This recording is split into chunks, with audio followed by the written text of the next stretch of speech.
In Photoshop, how to create a super colourful cutout effect. This was created using the cutout filter that you can find in the filter gallery in Photoshop. But you may want some variation in the colour to create some really interesting super colourful effects. And I'm just going to quickly show an example, something like this maybe. Well, let's just go right back to the start with just a normal photo. I've got this Adobe stock image and I can go up here to filter and then down to filter gallery. And in there, I can go to cutout. You can find that in the artistic section. And you can see then you get this. But if you want a particular set of colours, how can you create that? How can you modify this super easy? Well, you've got here a number of levels, and I'm just going to go for a fairly low value, number 3. And also I'm going to keep simplicity as well as edge fidelity down to their min. Now, click OK, and you can see the effect. Now, of course, you can always fade this to create some additional colour effects, but also you can use a neural filter. But it does need a bit of a setup to create something of interest. But I'm just going to show you first example where you can just manipulate with a particular image or just use one of their custom settings.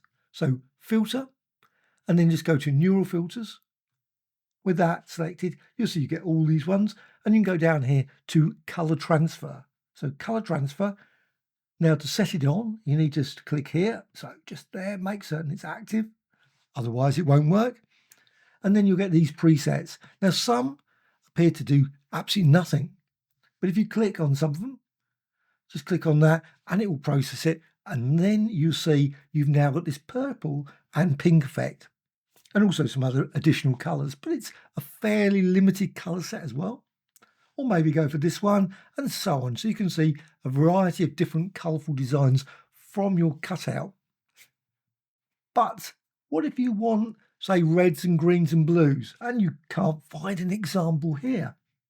Well, what you can do, I'm just going to cancel that now, is just go and create another document. So create another document and just create the set of colours that you want to use. Now, all I do is go over here and I'm just using the rectangle tool. So rectangle tool, I can go then to swatches, and you can find all these in the window menu. So swatches here.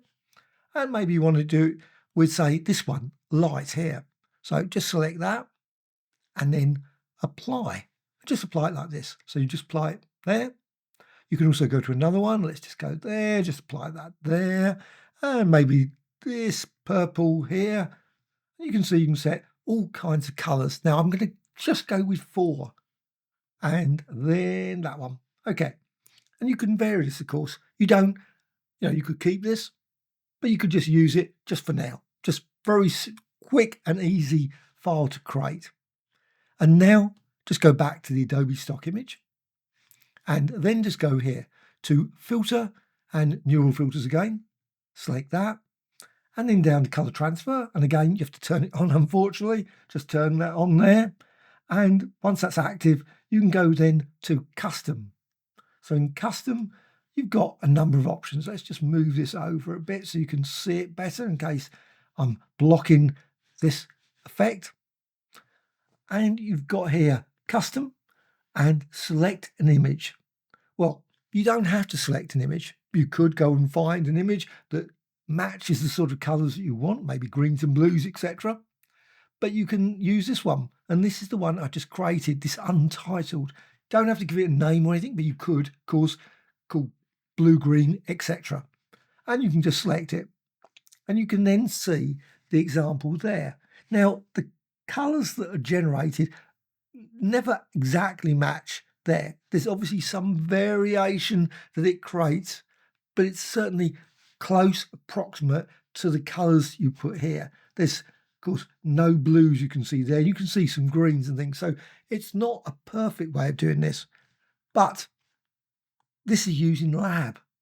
This document I'm using, you'll notice, is RGB. So you think, oh, great, Lab, that's a different colour mode. So what you need to do is go here and set it to RGB. It does seem to default for some weird reason to Lab, which is a pity.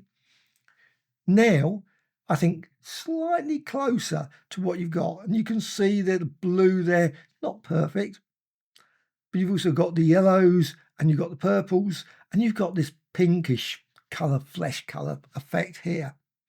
And you can see again some variation, but it's closer to the result that I want.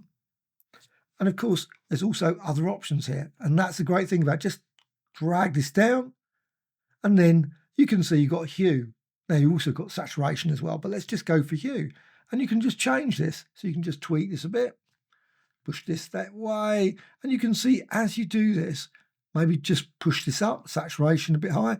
And now starts to get even more garish. But you can see you can just by varying the settings here, you can create different colourful effects with a very limited colour palette. And also you can modify brightness as well. So you might go for that or go the other way. And the result there. As I say, it's not a perfect match. The colour transfer doesn't seem to work it exactly mapped to this, but it's certainly a great way of creating some very interesting colour effects and variation just by modifying the hue.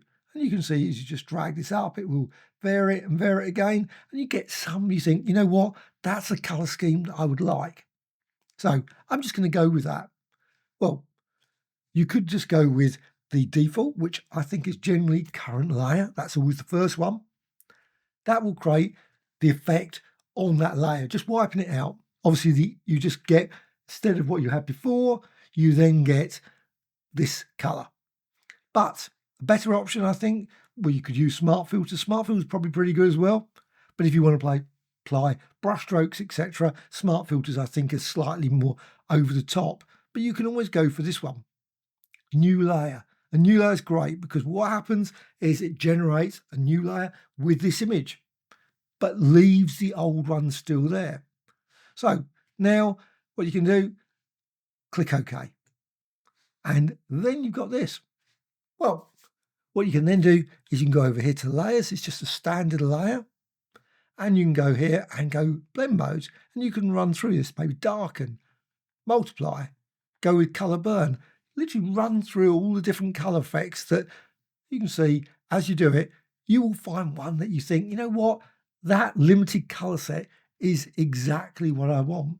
And you can see as you do it, you go through. There are some pretty garish, difference, perhaps not, hue, and you can see saturation, color, all those kind of things. You can create some truly wonderful designs. Now, another thing you can do with this, great thing about this is because it's a layer, you can move the layer. So just move it. You don't have to, so you can get a slight misprint like you would get in printing where it's just slightly put it over a bit and you can move it around and just create different designs there. And maybe in this case, let's just go for, just try different ones again. Think something like color dodge, something like that. Now you're obviously going to get this line here and you can always, of course, resize. And you can also rotate. You can also hold down the Alt Option key and drag and create different ones. And again, just go here, vary the different settings here for the blend mode, or maybe use different opacity settings. But you can see you can still create a super colourful, very limited colour image very quickly using this approach. And of course, once you've done everything like that, you can always just go to layer and then flatten image and you've got this result. And of course, then you can just go back and try it again. Just go through and use exactly the same approach. So you just go with this document, or let's change the colors. Well, I'm not going to go with these colors. I can just go with, say, rectangle tool again. Rectangle tool is a good one to use, but you could just use circles, anything that just adds a set of colors, very limited colors to it. So this time, go to swatches, and I'm just going to go with this one, the very bright red. And I'll just apply it like that. And yellow, just apply it like that. Maybe you go for three colors. So you might just have 3 colors to use. You got the red, yellow, and blue.